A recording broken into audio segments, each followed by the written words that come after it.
this second game, we are focusing on the learning curve, which in a best of 5 is a little bit different than in a best of 3 Lacoste. Do you feel like both of these teams, sometimes you have teams like testing the waters, you know, letting a hero through to see if they can play against it? Absolutely, because you want to have that advantage. You pick something very cheesy in game 1. If it works, they need to make all the adaptation, but you have also other strategies prepared. I would say Team Liquid is in a good hands right now, considering that they only played 5 different heroes from their offlane role and 5 different heroes from their position 4 role. So that means that they have a lot of stuff prepared. They've been winning most of their games. They played every single series in the upper bracket was a 2-0, so they didn't show, they were never had their backs against the wall. That means that they have a lot of different heroes they can still play, but they're not going to change anything because for now it is working.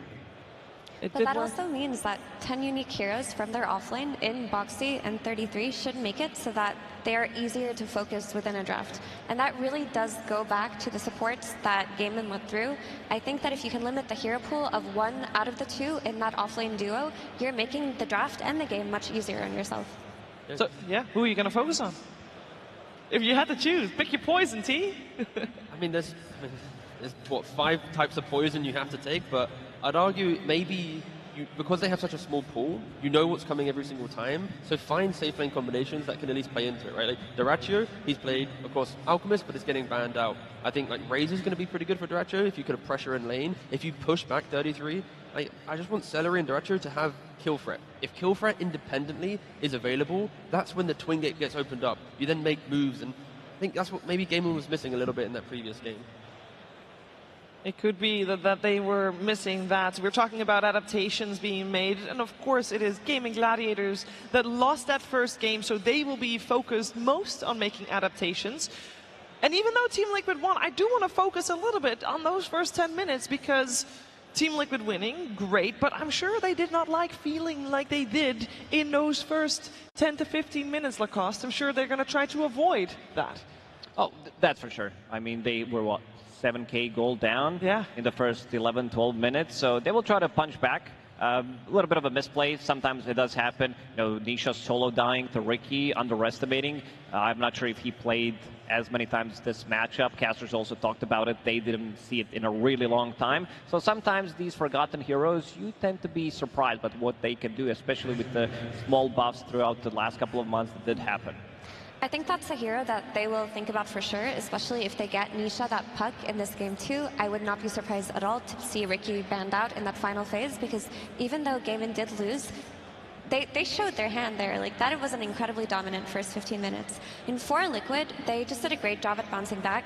The 2 heroes they had on their side lanes, Nature's Prophet and Visage, are just very good money printers. Visage, with a couple of kills, any comeback fight is just topping the net worth. Nature's Prophet, when he gets kicked out of lane, he has that ability to just be anywhere he needs to be. The enemy jungle, his jungle, he can find the farm. So I think that Liquid at the moment are feeling very good about themselves looking into that game too, and they're not going to make any gameplay adjustments, just draft adjustments. Yeah, I can see a world where Gameman respect for Nature's Prophet a little bit more, put that into the ban phase. Maybe even we see the Naga Siren that's been banned pretty much in every single game of TI. That might slip through in one game, just to put a little bit more respect on 33. And you think it will slip through in favor of who? Probably Liquid will be picking it up. They will be picking it up? Potentially. Okay, we'll see. I don't know if Naga Siren will make an appearance, as this is the most dominant hero that we've seen over the last 2 weeks. But we're going to find out what is coming our way for game number 2. Team Liquid versus Gaming Gladiators. Grand Finals, Game 2. What is coming our way for game number 2, Effie? I got a little too excited there, Stever, but for Gameman, I think that they really do need to give Dyrachyo a hero with a better timing. The reason why these semi-carry ranged heroes like Wind Ranger, like Lina, have been so popular is they get that Gleipnir timing and then they have kill threat around the map. If all of this damage is happening in the first 15 minutes, you want to carry that within that time can take advantage of it economically and be able to join the fight explosively. If they want to go for a carry, I would not mind to see Wind Ranger for Dyrachyo. If they want to go for a support, Mirana is still available, so they do have a ban into a pick. Either that or take Shadow Demon, because Shadow Demon, played by Tofu, always a treat to watch. This guy making some insane plays, hunting people down. Well, there is a Naga he was still Siren, and it available. will be on Gaming Gladiator's side, T-Gum. Fair play. So the logic of this one was, I feel like this is where, when you get to a grand finals, the heroes that always get banned, they have to appear at some point, because there is like the respect of the game. And here, Gaimin, they have first pick, they ban the Village to the Doom, the Naga Siren's available. I was wondering maybe they could give it to Liquid, pick a hero themselves, but instead, they take it, and Liquid instant response with the Nature's Prophet. Naga Siren is so hard to play against, though. I mean, she's been banned almost every game for a reason. She has such high armor on lane where she doesn't lose trades. She provides map play with her illusions, where as a position 5, she can push out whichever lane that she chooses. And then she has the ultimate reset tool in the game. That Song of the Siren with the Shard it just flips teamfights over their head. And like T was mentioning, we saw that the Kunkka win rate against Liquid is good for that reason. If they can prolong these fights, find that reset, stop that timing of their aggression, kite out the fights, should be good for gaming. So I'm surprised this Naga was given away. I mean, of course, the Facet as well, very strong. With Deluge, you reduce status resistance, you know, push waves, like we said, with the damage. Like, it is really obnoxious to play into. But there is a world where, like, if the game is too quick, then sure, Naga, she likes a little bit more of a, let me use my song for that one big fight. Let me, you know, get the vision from multiple opportunities to skirmish. If the game's too quick, it's like you're not always going to have song every single fight. That's why I think Liquid insta-pick their profit, because the speed in which they can play with this hero, they can eat through, you know, one ultimate from a Naga Siren. Like, it's not going to be the worst. That's why I think gaming need to respect that inevitable pressure and have more heroes to protect Naga, not having to be the only hero to survive the fight, or at least, you know, disengage from the fight. Naga is also a hero that can stop some of these pushes by creep cutting, creating those illusions. You cut one creep wave, maybe two of them. One of the reasons why the hero is so popular is you get quite a lot of farm. This is one of the most farm-heavy position 5s in the game right now, I would say, and also one of the reasons why this hero is the most contested hero of the International. And another strength of Naga is Ensnare is such a high value disable at level 1. Like, this hero's kill threat comes online very early on lane. So I'd like for Gaimin to take advantage of this setup with the Ensnare. Like, with one of those Durachio turret heroes, even Alina could be really cool here. Just any kind of follow-up damage to make it so that Naga isn't just a song. Shadow Demon being picked up. Team Liquid got one of the saving supports again, as we do have to note that once again, Tusk is left in the pool. Gaming Gladiators have the chance to pick it up themselves if they want to at this point. Yeah, that's the key thing here. Liquid, they had the option to go for Tusk or Shadow Demon. They have put Shadow Demon in a higher priority because of what we've seen it do in the last couple of games. And if Gaming are to pick Tusk, then they've got double melee supports. Naga can't really find, you know, too much pressure on the map. Tusk, it could get a little bit clunky, hence why I think Liquid hedged their bets, went for the Shadow Demon. If Gaming don't pick it up, they'll take it themselves. And also, Shadow Demon is the anti-Ace hero. If you're playing against Ace, he's going to have a trillion auras. With the Shadow Demon Purge, you can just remove that on a single target and take them out early. Yeah, but not in this one. Centaur, he has, with the Stampede, this is the statement. This is not anti-carry. Shadow Demon ulti, we don't care too much about it. Once you pop it, we're going to be able to reset. You also have Naga Siren. So Gaming Gladiators looking forward to see some of these more prolonged team fights. And once again, they're respecting what Naga Siren can suffer with, because they're picking heroes who, in theory, should be independent, not requiring heroes to help them out. A Centaur plus ranged hero, when you get Centaur to his first cheap item, you can leave him on an island. He can play by himself, and that's when you make other moves. And Enchantress, how many times have we seen Enchantress just free cast the spells? You know, Impetus constantly, Dragon Lance, Moon Shards, like Snaking, Celery. Like, every plus 5 at some point has just had an insane game on this hero. Now, I will say that Naga Siren has been incredibly popular, but mostly as a position 5. And you are also right, it is normally Celery that plays the Enchantress. So which one would you like to see bumped up in priority? As, once again, the Tusk in the hands of Team Liquid. So they got the double saving support, and they follow that up with the 33 Bristleback, or Mickey Bristleback. Yeah, but with this draft that Liquid have crafted, it's skirmish, skirmish, skirmish, run at you, run at you, run at you, and there are no stuns on the side of Liquid. So I want to see Gaimin, with this 18 pick, exploit the lack of stuns and go for a Storm or a Puck themselves, something that can have free reign at later parts of this game. Slight concern potentially for gaming competitively. Tofu, the last time he played Enchantress was in 2023. Before that was only a game 2019. He's only got 4 pro games on Enchantress, so it's not as if it's like a specialty for Tofu. And I feel like Naga Siren is always going to be the 5 position. Unless Tofu wants to bump it up in priority, again, I feel like Naga needs to be the 5, Ench needs to be the 4. But yeah, Tofu's going to be pulling out a hero that he's not too, at least competitively seasoned on. In that case, you can always just have a support swap. Like, you can have Celery lane bottom. He doesn't necessarily have to go top if you are committing to playing this Naga Siren on Tofu. Sure. And now the counter-aggression pick with the puck. You want to try and prevent that movement from Liquid. My concern here, where is the damage? When Liquid gets to like Bloodstone, Ags on Bristle, and Prophet has his BKB, what stops them from just walking down the lane, hitting the tower with a tree, Tuscan SD saving? There's no real kill threat coming out from gaming. Get that Luna for Duraccio. I mean, you need bonus damage. She provides that damage to the entirety of your team. She's going to be a strong on lane versus Bristleback. And it'll give them that early tempo to play on. Also, like I mentioned earlier, no stuns for the puck. So I do think that Team Liquid need to draft a failsafe, a means to stop Quinn if his game starts to get out of hand.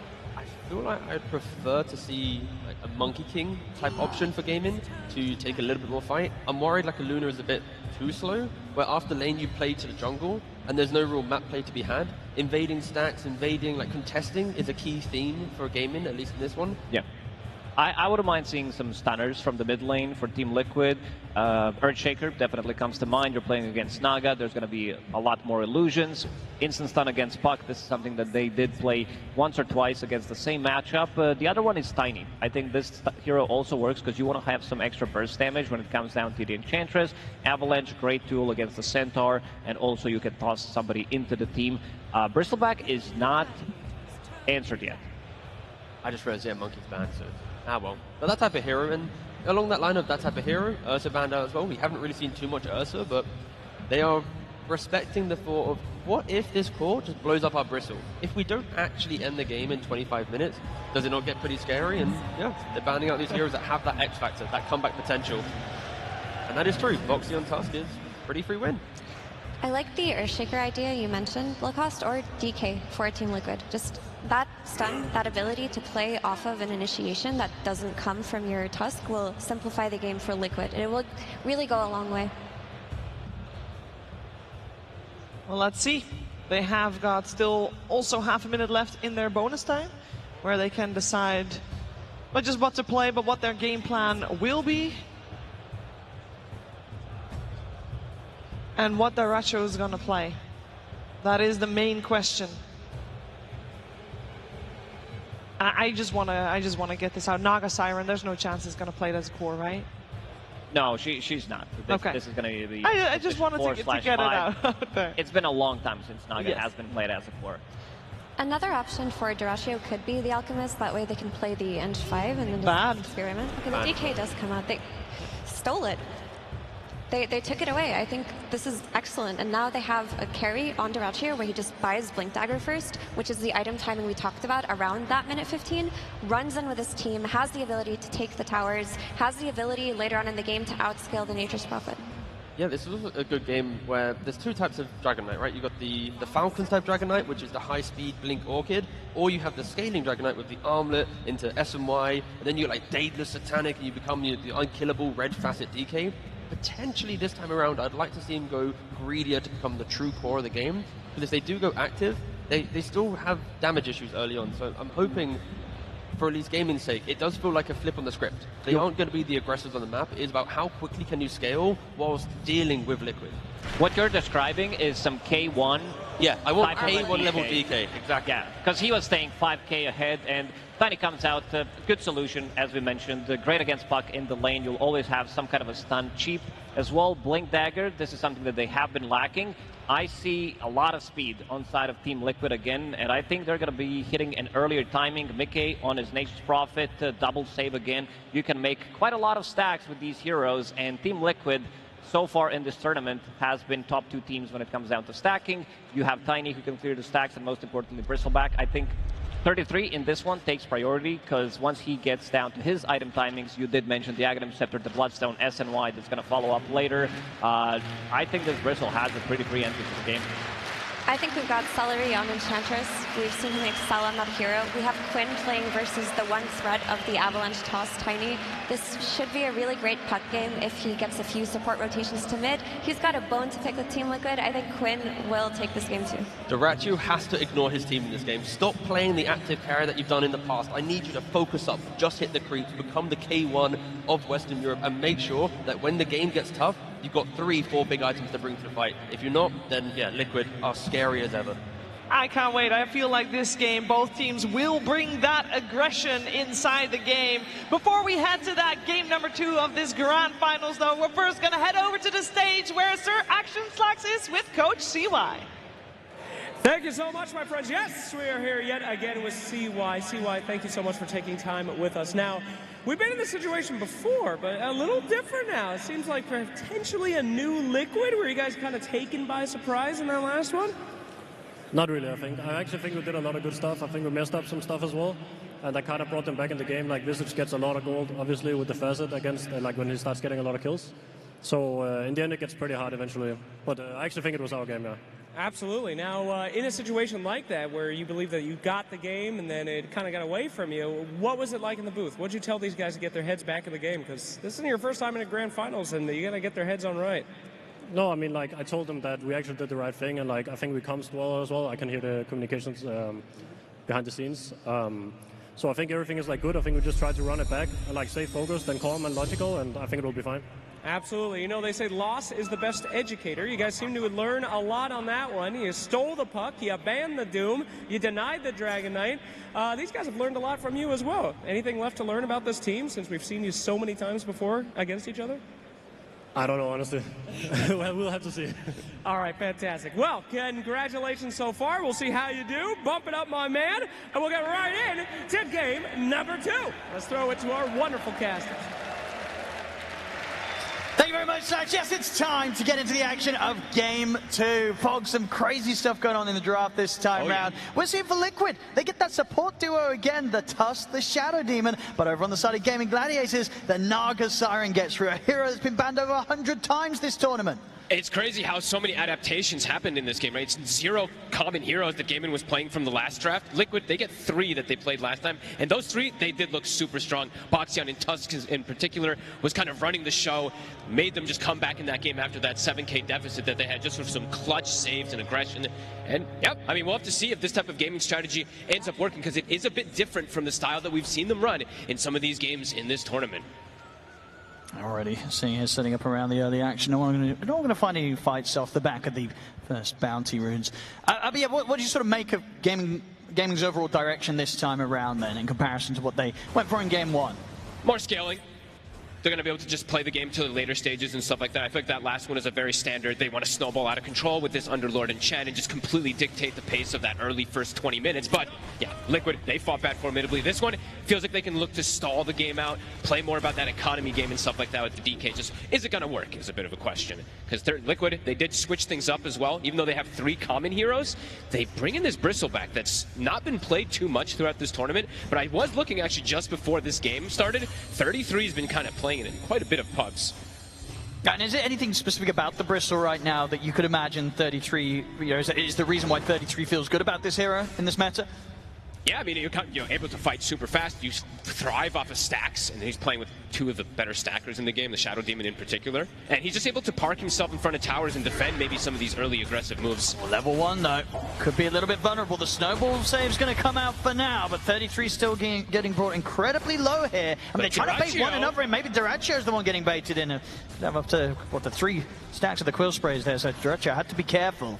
Both cores getting harassed very low by one another's team's supports. They make the call, though. Boxy's like, all right, maybe there's a little bit of a hard lane to just play straight up. He's going to try to at least pull this wave on the side here, and it should be successful. Mid, Quinn, we'll see how he handles versus Tiny, another hero that's not been played the most throughout this tournament, but a standard counter versus the puck. Yeah, one that historically we've seen Nisha have some explosive performances on. See how well he's able to to, I imagine, potentially get a lead in this mid matchup. How does this work? We saw obviously switched around last time, Nisha being on the puck, and well, Quinn playing like the melee hero with a hard-hitting right click. Is it also a similar case where Tiny can have a little bit of an edge early on, or is it not quite the same? Yeah, slight edge in the denies, but it's a very skill matchup, right? I think I've seen either of these players kind of win, depending on, you know, just a couple of these few early CS and stuff like that. Because Puck overall, the beauty about this hero now is you just get so much extra healing when you're playing in the lane just from this Puckish, this innate ability. You're able to just walk in, tank tower hits, dodge spells as well too. So every phase shift actually heals you pretty massively. Looking down at the safe lane this time around from Liquid. They're going to try with a bit of setup. I mean, Ace has got a lot of poison stacks upon him. Shouldn't quite kill him, but at least it's going to force him right back. And Sania having to be careful as Tofu tries to push forward in return. Oh, and this matchup actually in the mid lane, something really interesting is, of course, you can dodge normal spells, and also the tree grab. I think Nisha has to be careful every time he throws the tree at the puck, because if you dodge that one, you actually get 4 times the amount, because it's a spell projectile. Is what it looked like, at least. I believe he healed for like 100 or something when he threw the tree and dodged it. I'll keep eyes on see if that mechanic actually works like that, but... So far in the CS in the mid, it's proven to be pretty even. Yep. In performance, 16-1 on Quinn, 14-3 for Nisha. Yeah, pretty solid stuff. And also, one thing that we do get to see, which I think has not really gotten through in too many of these games, it's this Naga Siren. And it's not a 5-position Naga Siren either, which is very interesting to see. They do want Celery playing this Enchantress, but top lane. Interesting change. Quite a few Quill Spray stacks onto Dyrachyo. He's got to back off. The heals for Celery coming in. I mean, you feel both teams here, Liquid and Gaming, really trying to push one another's cause to the edge, to the limits here in this laning stage top. Just the question is going to be who's the first to fall off the back of these back and forth fights between Dyrachyo and 33. Just have to be careful because it's such explosive damage that can come from a Bristleback out of nowhere. And they do have a Healing Lotus on the Tusk as well. So if you do get over-aggressive, overzealous, they could just pop that Lotus, get an extra Quill or 2 out. So you do have to be a bit careful on the side of game and how aggressive you want to get onto 33. But Dyrachyo, he's farming good. That's the important thing. So 21-4, and he is pretty much full HP. And overall, do you see Gaming Gladiators maybe having a bit of a better plan for dealing with mid-K if the fight started to get out of control? Because we saw last game, despite that early lead that Gaming Gladiators had, when they started to sort of slip behind, there were so many fights that mid-K was just able to find prime position to sit in place, turret out that damage, and get just this incredible net worth lead. This time, do they have better answers to the safe lane Prophet? I feel like they actually had some really good heroes versus the Prophet in the last game, to be honest with you. So I'm not 100% sure, but they do have good ways to get on top of him and burst him down in more control, I would say, than that last one. But there's still these saves, so it's tough to really say, because the Shadow Demon and his Tusk, we saw what they were able to do to just stop any of this aggression if they were in the good position, which after the first 12 minutes, they were always in that right spot. For sure, and if anything, you know, we saw how well Liquid supports were able to get the saves off in a game against a smoke screen, you know, where Ricky was involved. This time that's not there, so it may even be that little bit easier for Liquid to pull off these clutch saves when Gaming Gladiators start making moves for the cause of Liquid. This mid matchup is hype. I mean, it's very, very even. Just 100 gold difference between the two of them. They're going to hit sort of levels at a pretty similar pace here in the mid. But the puck can stay sustained a little bit easier, I would say, at this point, just because of that constant healing that's coming out. So Nisha actually does get pushed away from the lane. They're going to go for Dyrachyo. Straight away, they see that he's alone. The TP comes in from mid-K. Dyrachyo's gone. It's first blood for 33. Heads up stuff, and immediately can just TP back to bottom. Love it. mid-K tried to do this that last game, too. Early TP around that 4 or 5 minute mark. This time, it works out just a bit better. And 33 now, top of that net worth. DK Enchantress lane, usually a lane that it's pretty difficult to bully, but if you're going to be able to bring the numbers like that, it is beautiful.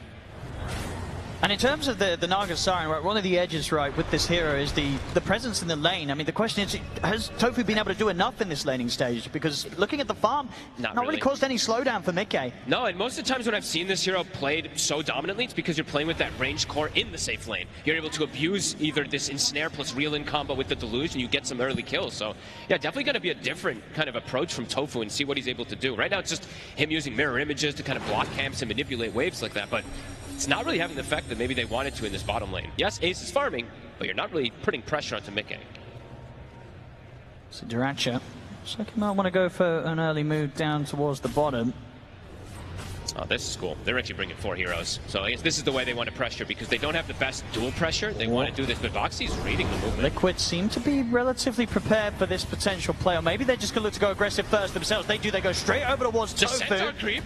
We're going to get the follow-up stun as well from Ace. This could give Gaming Gladiators the chance to fight back. Celery and Ace, do they have enough damage to threaten Mickey? A bit of body blocking here from Tofu with the Nagasar and Illusion, but Mickey's still able to get around, get back to safety. We saw Duracho didn't want to be a part of this. Resumes farm up top. So Gaming Gladiators, as soon as they lose Tofu there, they decide against trying to make that sort of wraparound play. The Wisdom Rune, it's going to get stolen.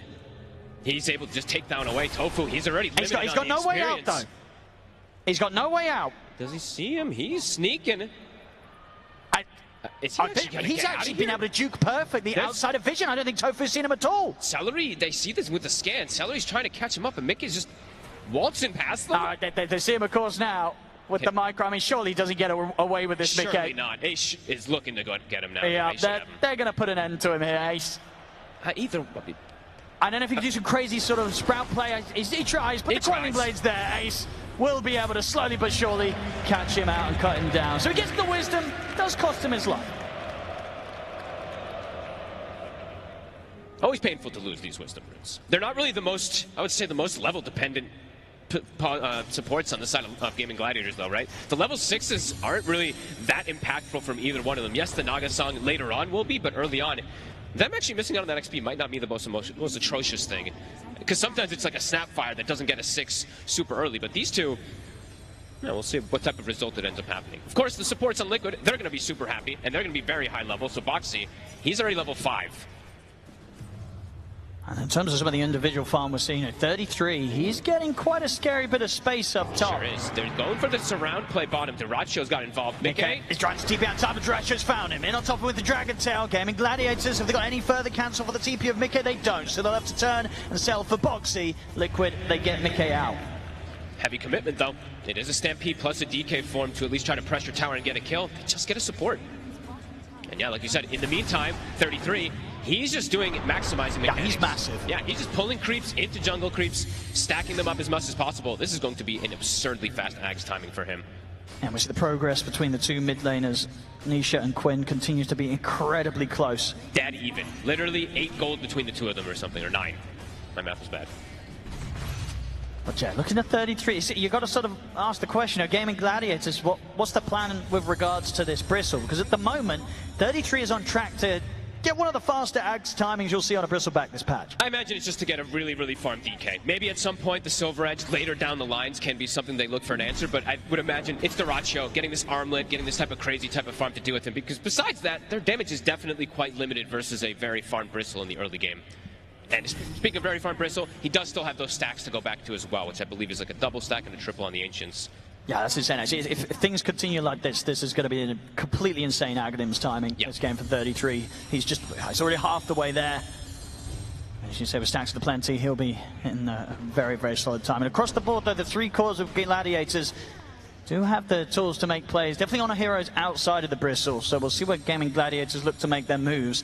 And just in general, look to see if they try and check out this area and get some information regarding the stacks of Team Liquid. Celery been caught in. Big rapid nature. And with the burst coming in as well from the Snowball, Stampede is not going to get Celery out in time. Same time up top, Duracho's going to try to set him on a 33. Really he really is, and backup is in for it. Lasania holds back Duracho. With these two heroes, there's just not a chance. Even with Quinn being present, he knows that using a Dream Coil there is just not going to do a whole lot at all. This Bristleback is very unlikely to die unless they bring all 5, and even at that, it might not still be an easy job. No, absolutely. It's going to be till later on when they have the answers, especially like we were saying, the DK, or if they can get him actually facing the right target, because they do have stuns at the least to be able to stop and hold that Bristleback in place. Nisha? Going to try and get the catch. Nisha opting to immediately break the Dream Coil. TP's we're going to come in, but they've actually backed off on that Gaming Gladiators. They know they're not getting a kill quick and easy. Nisha's going to be fine. Quinn's in trouble. He's ended up under the tower, jumping over towards the orb in an attempt to get away from Nisha and Insania. He's got another orb to try and break away. Have they got anything to stop it? They have not. So Quinn is able to dance safely back to the side of Celery's Enchantress. Almost had the vision there from Nisha. If he was able to get that toss, the phase shift and everything was actually down. Could have almost maybe gotten that pocket. But they're going to smoke instantly, even without the coil at the ready. This is a very unexpected move that could catch Liquid off guard here. They're going to throw the scan. Let's see what they can find. Mickey would be the ideal catch. I mean, they have this deep ward. It's about to expire as well, too. Mickey might not see this coming. That ward was literally right outside the sentry range. Now, this is a solid play here from Gaming Gladiators, but it will get shown now. So TPs do start to come through. Maybe these two can't get the burst off in time to kill him off. Mickey's going to come in with the snowball. They got Quinn from Boxy, and indeed they just turn and kill Quinn off. Boxy that was the fastest TP I've ever seen. It was literally before they even showed on the smoke, it felt like. That was crazy. He's on point with this Tusk.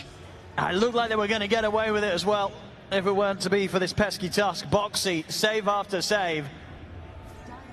Mickey's doing some really cool little stuff here too. Just planting this tree for extra damage. It's actually kind of neat. Just this GG branch with his innate. Actually very cool. I don't think I've seen many people do that. I was wondering why he was just randomly dropping the GG branch, and I'm like, oh, very cool. The farm continues, and indeed this bristle back 33. He's completely out of control. The Aghanims, ridiculous timing here, pre-12 minutes, I believe.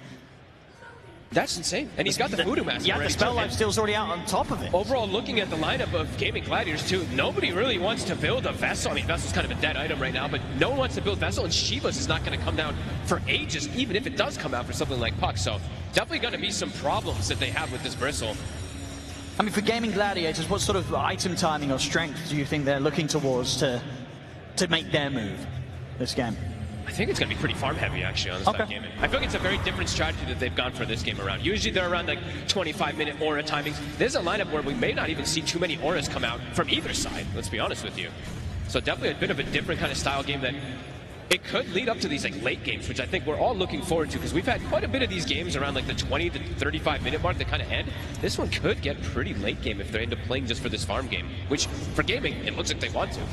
So Liquid definitely have a way to set tempo, though. They have this Bristleback who's massive. They can force objectives very early on, and that's what it feels like they're going to start doing, playing around 33. Yeah, we'll have to see how much they can force, because indeed, if the game gets to a point where we're sort of 25 minutes in and the Bristol's at the high ground of Gaming Gladiators, Gaming Gladiators are going to have to come in with some sort of answer. Yes, absolutely. I mean, that's definitely the ideal play that Liquid wants to do, is pressure the map early. Strong lead in from Quinn. Do they have the damage for evading the Stampede and the Who Stomp? They certainly will. Mickey, there's no saving him this time. Gaming Gladiators think it's the kill, but can they get out? Nisha is in with the combo. Avalanche to follow up onto both onto Quinn and Celery. Snowball over towards Quinn. They've got the stun to punch up. They're taking Quinn out. Celery, he's been caught in by the shards. 33 and Insane are ready to chase down Ace. Celery's going to TP out as Liquid. They'll look for the bigger target instead, getting Ace as well.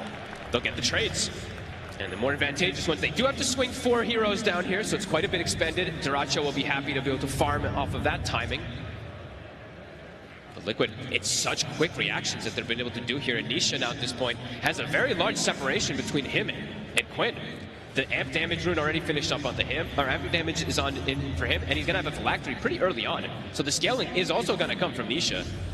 It's just taking that little bit more time and just been that bit more hard for Quinn to find successful kills off the back of his Dream Coil plays. He has to just be so careful, because there is this type of explosive damage. The Tiny is always going to be a bit of a problem for him. And Boxy so far, no matter what lineup he's against, it feels like if he gets his Tusk is a problem.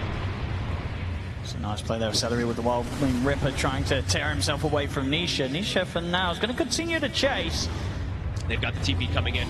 Indeed, Nisha slowly playing around with Celery. They've got the numbers here. Insane and Boxy, Mickey, the whole team pretty much turning up to get another kill on the board here, Liquid. And the crazy thing in the meantime, look where 33 is. He's just occupying the enemy triangle, kind of challenging them, telling them to come at him, because he knows he's pretty much invulnerable unless they bring all 5. Buys an early shard as well too, so he's got the hairball even stronger. He is a big problem. Duracho is farming, but he needs a couple bit more items before he wants to be able to join versus this Bristle. Armlet, S and Y, and then yeah, we see that Silver Edge is going to eventually, of course, be queued up onto Duracho. But that's going to take time, and Liquid, they can thrive off just occupying the map with this 3k advantage, with this early Blink Dagger, with this aggression they can play with the Tusk. Looking for the setup around the mid, Liquid. Getting the jump in Nisha. He's able to get the setup straight away. They want to try and burst through the Enchantress. The heals are up for Celery. There's too much damage though, Liquid. They can get pretty much any kill that they jump for right now. Mickey's ready to lead in for more. Looks towards Quinn, but the orb is back up. He's slowed down. They've got his Stampede. They absolutely have to, but Nisha's able to still get him with the toss. The Stampede doesn't matter. Nisha still able to close the gap and take Quinn out. Liquid's playing too fast for this gaming strategy at the moment. Yes, Duracho is farming, but everybody else is starting to fall further and further behind. They haven't been able to really involve Tofu either. I know he's just sitting back, kind of trying to get some farm going, but they can't even reset and avoid the fights that Liquid's bringing to them. The timings are accelerating fast.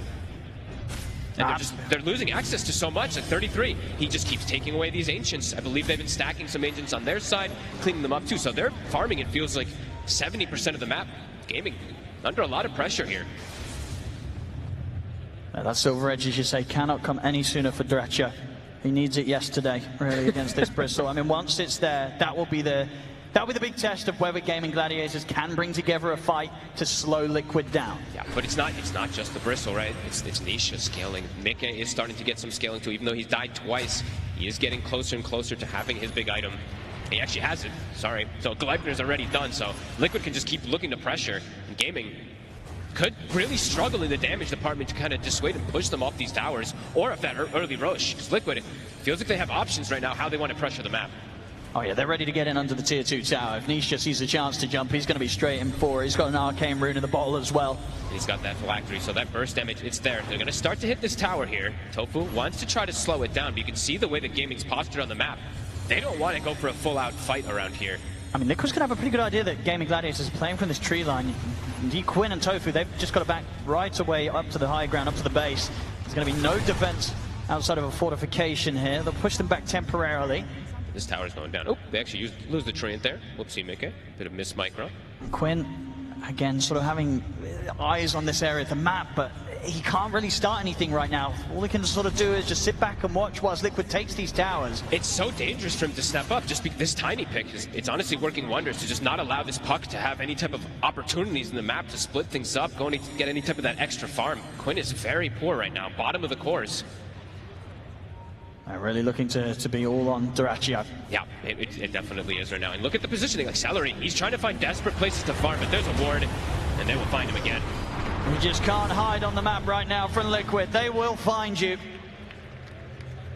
Firm control. Roche soon on the menu. Maybe they'll wait for it to shift down to bottom, but yeah, they really feels like they can kind of go anywhere right now.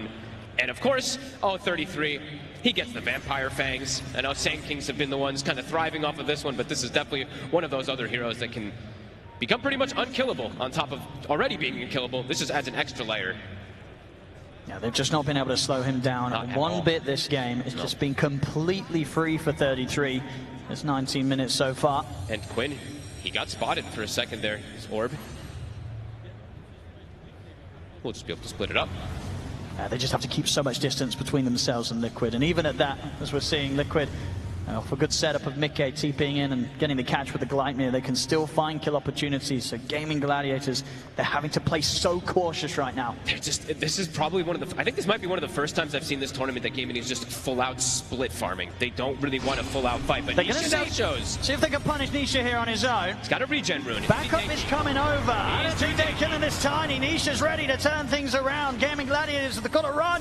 Quinn, it will be able to jump down to the low ground in time. Tofu comes in with the song, and that may just be enough to save Ace. Indeed, Ace will get out. Tofu able to make sure there'll be no casualties this time for Gaming Gladiators. Look how much they just expended, though. They're trying to get Nisha, and he had the regen rune. He's full HP.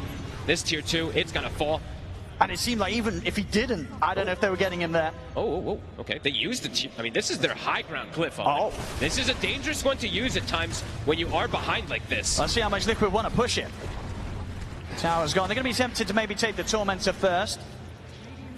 Should be able to get that pretty easily here with 33 on the Bristle. Yeah. There's going to be no struggle taking this one away from Gaming Gladiators. So Tormentor for Liquid, just a shard there for Boxy. They use the glyph. They're forcing because this glyph is on cooldown. I mean, we talked about what do they do when 33 on this Bristle is approaching your high ground at 25 minutes. I mean, it's happening at 20 minutes. I'm sure Jenkins is losing it. These glyphs that people use sometimes, they're very, very dangerous.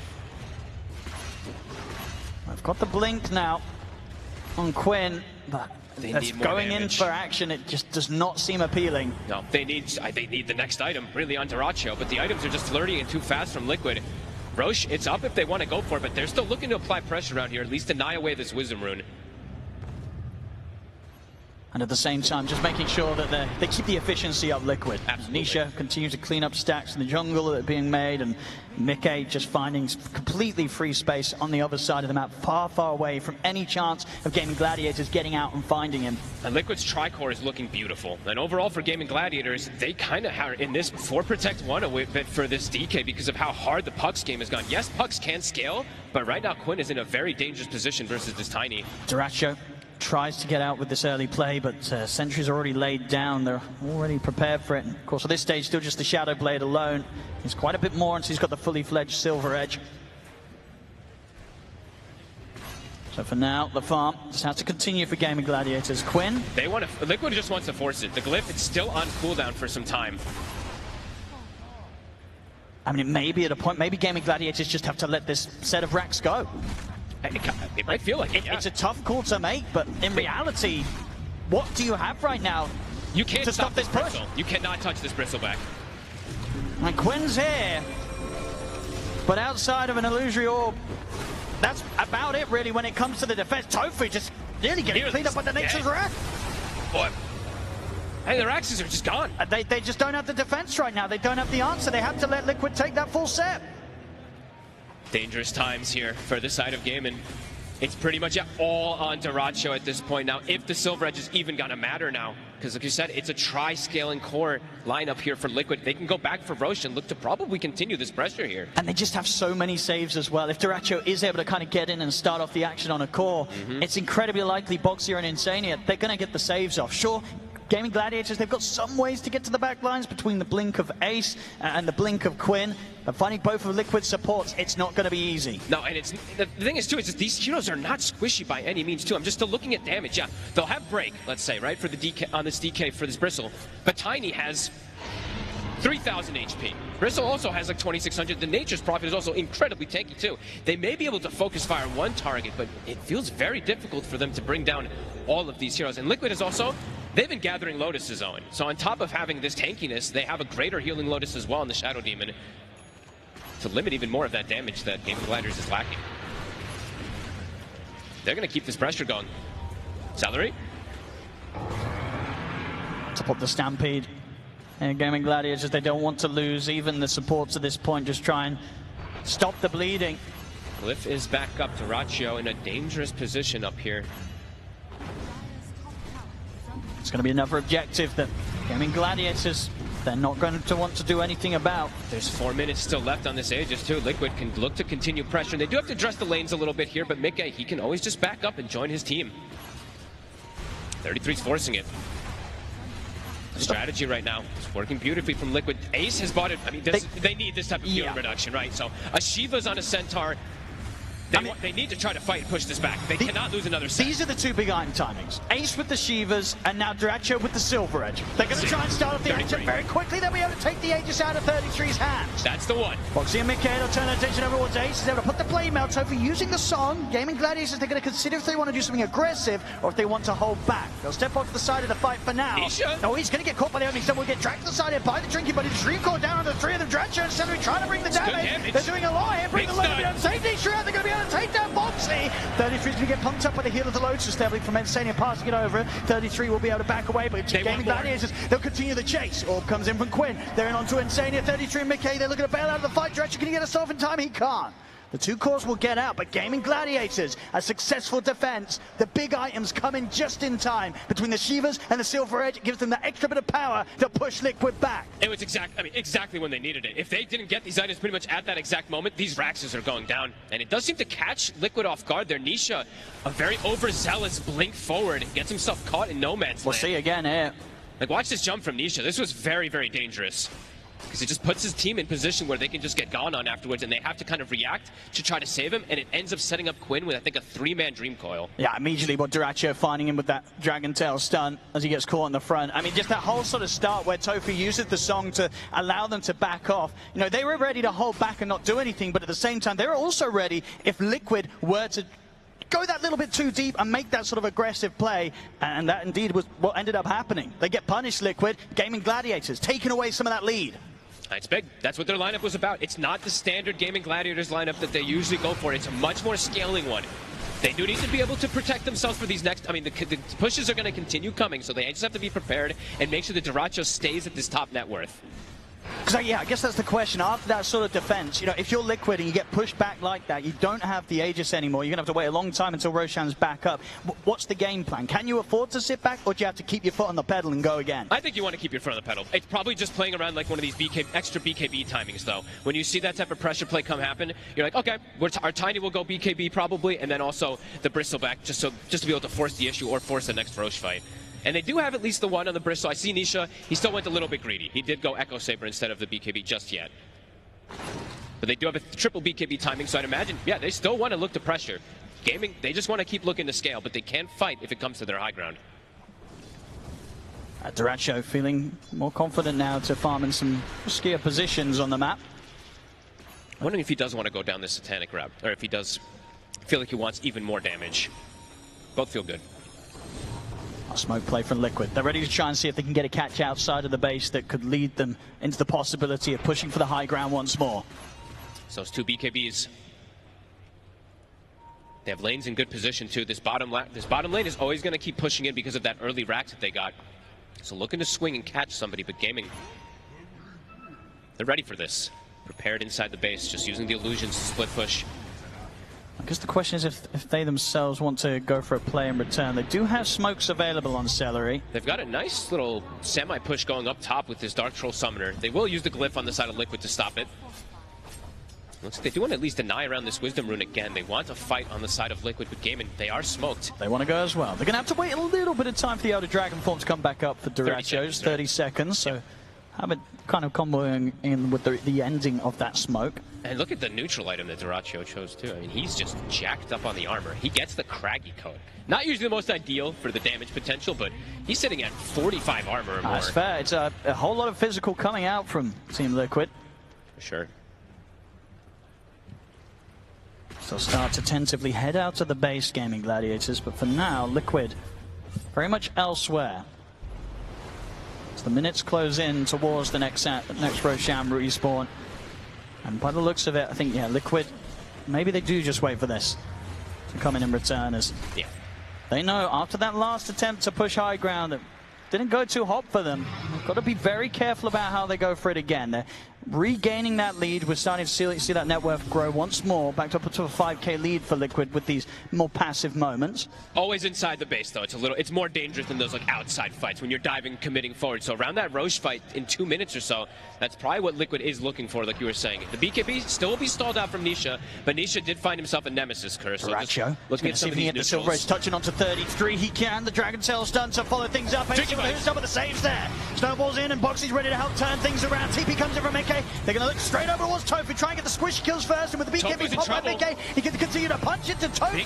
Tofu is surviving for this damage. Mickey's not got quite enough to kill Tofu off, and Tofu, he's able to get away. Liquid the turn towards Ace instead, but the Stampede's out, the Sprout there to try and stop him. He cuts his way out, but Boxy's got the punch up. Ace, he'll get one more who stop off, but he'll fall. Now they'll turn over towards Duracho. Liquid trying to surround him. Quinn looks to jump the back line for the toss-ups there. They have the burst to bring Duracho down. The Dream Call comes out, but it's a little too late. Gaming Gladiators, they're running out of damage. They have to run. They have to escape. And Liquid, they're going to try and do their best not to let them. Nisha back in with another toss combo onto Celery. Liquid take the team fight. Gaming thought they could re-go. They had the break potential. We saw Duracho, he turns and gets that second hit, but it's an instant disruption from Insania, and they just turn and get right on top of him. He is still semi-fragile on this DK if they have those numbers. And now a 10,000 gold lead, they can look to barrel it down.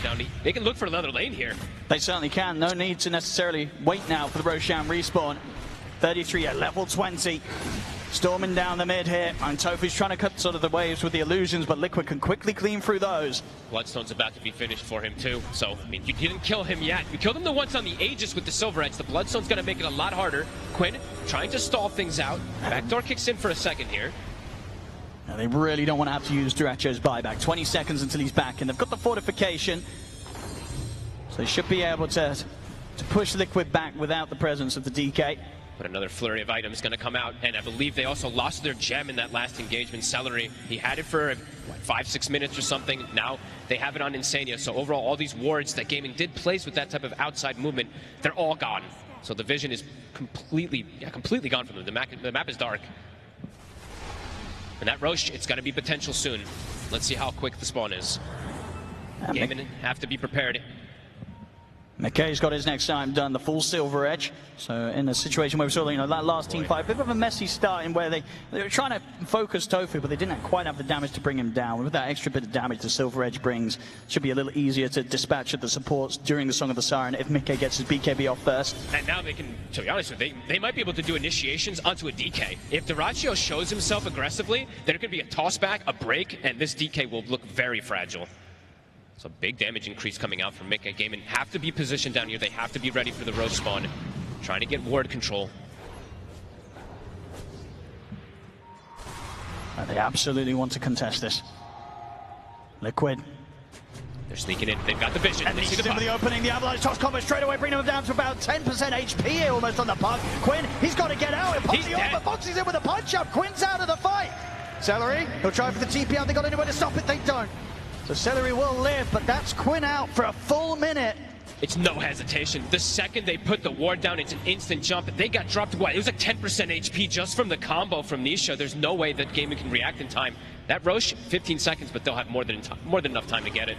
And we're seeing multiple times as well, Boxy, with the blink, he's now more than ready to catch Quinn after he's tried to jaunt out with the Illusory Orb. It's always there with a follow-up, Boxy. And even though Quinn, he does have like Defiant Shell and all this little bit of extra armor and stuff, he is still just very burstable from all this damage that Liquid has at this point. Yeah, massive amounts being done by that the Nature's Wrath from Mickey. As the farm continues, as he's ready now to swing over towards that Roche pit. I'll pick up another Aegis here. Just realized Mickey's just 0, 2, and 12. He's just the assist king this game with those Wrath of Natures. Yeah, the highest kills they have right now. It's all on Boxy. It's all on Boxy. He's got 7 kills right now, 7, 2, and 6 on his tusk. Him and Nisha have really just putting a hurt onto Quinn. This game in particular, it's every single time Quinn showed, they double jump him, and he's either dead or put in a position where he just can't really fight afterwards. The fact that Nisha got Nemesis Curse also does make it a lot harder for Quinn to survive that huge burst damage that comes out. They do have Dyrachyo with this data list, but it's no defensive items really for him whatsoever. I like it though. It's all in on the damage. He has to go all in.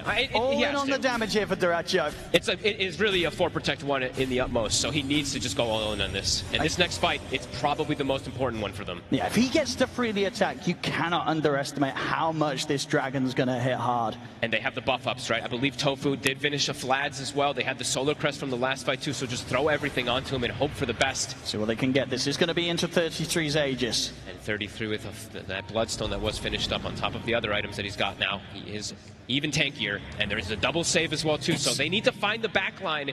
They need to do some crazy type of simultaneous initiation. Let's see how prepared Liquid's for this, because Liquid's going to know that their creeps are pushing all the way up to Gaming Gladiator's base, and Gaming Gladiators, they're not doing anything about it, so Liquid, they'll know that they're out on the map. They got the scan. Oh, puts him on the cliff. Okay, he's going to get dragged back down though, Boxy, having to make sure that 33 doesn't get stuck in any awkward spots there on the cliff. Nick is taking the base. He's just got to put the Stampede. They've got to try and get out of this because Quinn, he's been caught by the initial combo. Tofu does have the potential of the Song, if required, to get Quinn out of this. He's caught by the stun. I mean, the Snowball's going to catch onto him. The Song comes out. It's going to be enough to allow time for Quinn to get away from this. Yeah, he's out with the blink. Tofu coming in clutch with the save, but indeed at the same time in the base. What happened, Fog? He took the racks. I mean, he got caught because of the Invis DK sneaking around, but he got the objective, so well worth it for him to be able to get that racks. Dyrachyo in the mid. He wants to try and finish this job off. Quinn, it's big coil. Nisha has to put the BKB and run. He's too low to want to stick around for this one. Liquid gonna look to reset for those 60 seconds. Gaimin can't quite take advantage after getting this kill on the Nature's Prophet. Yeah, losing another set of racks when you're at this deficit is painful. Yeah, the rat potential as strong as ever. Always. With this Nature's Prophet, especially with the amount of farm that Mickey has. They'll certainly be looking for that sort of play again, and respect Gaming Gladiators. They've got to be prepared for it. There's only one more. It can be something that works in their favor. If they can set up a successful trap for the Nature's Prophet, it could be the beginning of Mickey's demise. I don't think Mickey's going to go for some type of play. I think now it's like he's going to join his team and look to go for the press, because there's only one lane remaining. He doesn't need to take that type of crazy risk. That one was just, he tried to seize an opportunity because he saw a couple people. It was just a nice move from Dyrachyo to catch him off guard there. But Liquid, I imagine when he respawns, they're just going to look to group. And we'll see how Gaming can fight back for it. Dyrachyo's damage is definitely there if he's able to get these attacks off.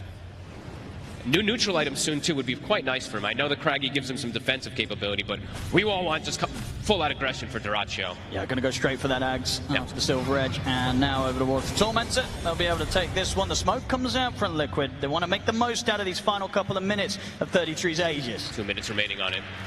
Quinn has to be careful of his positioning. So much burst damage if they see him. See how quick his reactions are if they do get the chance to jump him. And Quinn, he's not going to play to take any chances. He's back to base. Okay, joining the squad. They're smoked up. Creeps are being cut at the moment in the mid lane, but the top lane pushing in. Nisha or Boxy both ready for potential initiation. It's just going to be the illusion for now, baiting some of the action. Smoke didn't break. Could look to go again around the mid, but Gaming Gladiators likely to sit a safe space away from Liquid here. Nobody wants to get caught by the jump of Nisha. 33's gone for Greaves of his own. I mean, that's very interesting. Just extra little aura. Drinking buddies. Quinn's going to try and jump in with the Waning Rift onto the 3, and the Mace tries to come with the follow-up, but the Avalanche trips him off. The Dream Coil's down, but the BKB's popped by Mickey. Back off for now here, Liquid. 33, standing his ground. They continue just to be this sort of impenetrable brick wall between Liquid and Gaming Gladiators. And they did get the tower. Did get whittled down from these constant hits from the tree and from those tosses. Does eventually die. DK form was used as well too, so there will perhaps be a little bit of a window if Liquid wants to siege once that DK form goes down. And we'll see how strong they feel with the last seconds or so of this Aegis. Duracho. He's going to try and start the action in Turai and see if they can take down 33 quickly. 33 dragged out to the side. Disruption comes out. They're going to be able to keep 33's first life alive a little bit longer as 33's able to back away. In fact, now he's ready to aggressively move and he pops the Bloodstone. He heals incredibly up. As Celery's been burst down, has to buy back here on the Enchantress. And Boxy's still alive. And they've still got 20 seconds on 33's Aegis. They get another stun connection on towards 33. Can they even finish him off the once? The snowball comes in from Boxy. Punch him as well. The song comes in from Tofu. Tries to get Gaming Gladiators back to a safe spot. Quinn's able to jump away here. Tofu bailing the team out. Drinking buddies. It's about to get taken away from him. So 33 will get tossed back to safety. Liquid, they'll pull back with the Aegis expiring. How is Boxy living all these moves? He kept himself at, what, 10% HP, it felt like, for 30 seconds. That was a lot used there from Gaimin. 10 seconds, so DK form. He's in with the opening. They don't quite have the damage though, and again, the disruption safe there from Insania. Ace is caught on the front, they're bursting through the Centaur incredibly quickly. Ace is gone, and he doesn't have buyback. The saves every single time. One final Rax remaining. Ace down for 60. Gaimin, can they continue holding on? Liquid, they'll back up and reset off of that. They will. I think a little bit of a sigh of relief there for Gaming Gladiators in a situation where they don't have their Centaur Ace for 50 seconds. Liquid are going to actually pull back away from them and not try and continue the push quite now. So many of these fights, Gaming's just getting caught from what? I think it was a 3-man Ava toss there, and then a Wrath of Nature comes through, and multiple heroes are just at sub 50% HP. It's scary for them to commit afterwards. And these two supports on Liquid, they have to be addressed. Somehow they have to start getting like extra silences or something, because the saves, they're perfect. The disruptions are coming out almost instantly. The drinking buddy snowballs, etc. It's there just too fast. Gaming have to try to stop this. I mean, on paper, you've got to imagine it's Quinn on the puck that's got to find the position to disrupt the disruptions effectively, put a stop to these sort of players coming in from the back lines. Duracho has found another damage item, so Mindbreaker from that neutral item, of course, and he has the Aghanims finished up, so a bit stronger and almost 25. Quinn as well has kicked up the pressure. Parasma is finished with the Mindbreaker of his own, so maybe like even these little silences or something that he can do with these extra attacks could be a little bit of an X-Factor difference maker. Still very difficult for Gaimin. They can't get through these tanky cores with these double saves. And Liquid, really, with how long they were able to get the action going throughout the end of that Aegis, it's getting close to the time where we will see Roshan pop up once more. And Liquid, with this sort of a lead, maybe not too much of a reason to take too many risks. So I think they'll wait for that, Roche. I think so too. Duracho trying to do some sneaky plays here, but he's got eyes on him. He's going to get the jump. 33's coming in with the damage. Backup is there for Duracho. Duracho's able to bail up to the high ground. Gaming Gladiators do split Liquid relatively apart. They fully commit over towards Insania, but he's able to get the self-disruption off. Nisha, eyes over towards Tofu. They've been able to burst through the two supports. This is the sort of fight the Gaming Gladiators needed in terms of the start of it. Can they get the cause? They'll look towards Nisha. Nisha with the BKB TP out. They've got nothing to stop it. He'll get away, but the song's up to put a stop to the escape of Mickey as Gaming Gladiators surround the Nature's Prophet. There's no save left for Mickey as Gladiators hit back hard. Duracho with the sneaky play, just playing around. He looks like he's, I mean, it's like a typical Duracho. Hey guys, we got him. That was a good bait. He's got the whole team with him. And now they could try for a bit of a push themselves. I mean, with this, It is 80 seconds, no Mickey. That is very true. He does not have that buyback. Not yet. 500 gold away. He probably doesn't want to use it anyway. They've got the glyph. We'll be able to stall things out a bit here.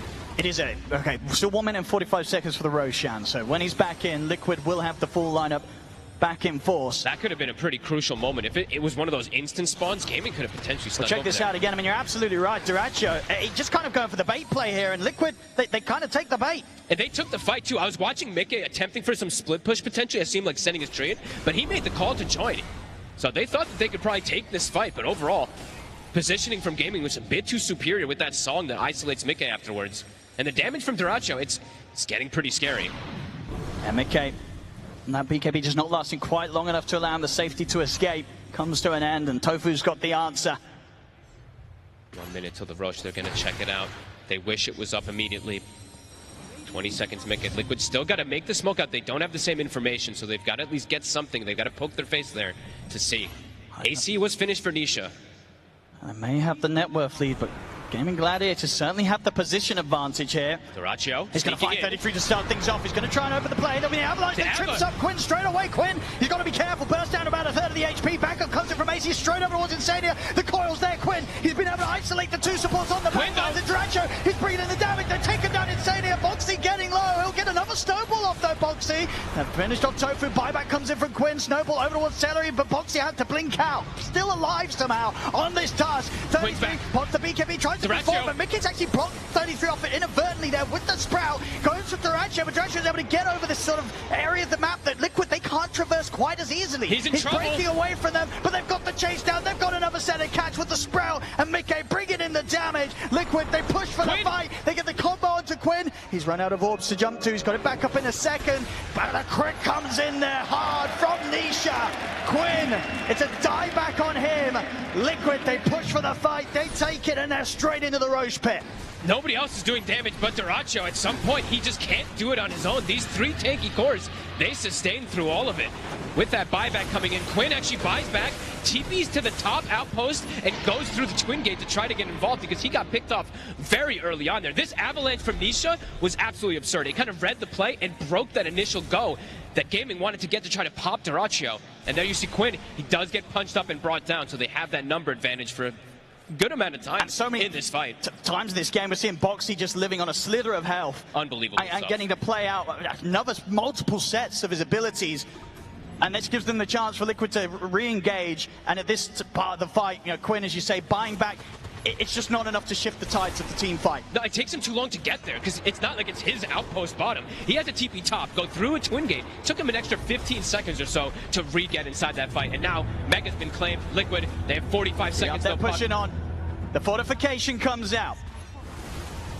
40 seconds in which Gaming Gladiators are going to have to try and defend without Quinn. Ace looking for the lead, but he gets caught immediately by the avalanche. Bounces away with the Ogre Seal Totem. The Stampede's there to get back, but the tier 4s are falling. Liquid, they're onto the edge. Gaming Gladiators have got anything to stop this. They do not. GG's going to be called. Liquid take